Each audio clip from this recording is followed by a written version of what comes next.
إذا الشمس كورت وإذا النجوم انكدرت وإذا الجبال سيرت وإذا العشار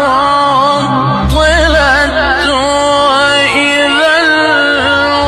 الوحوش حشرت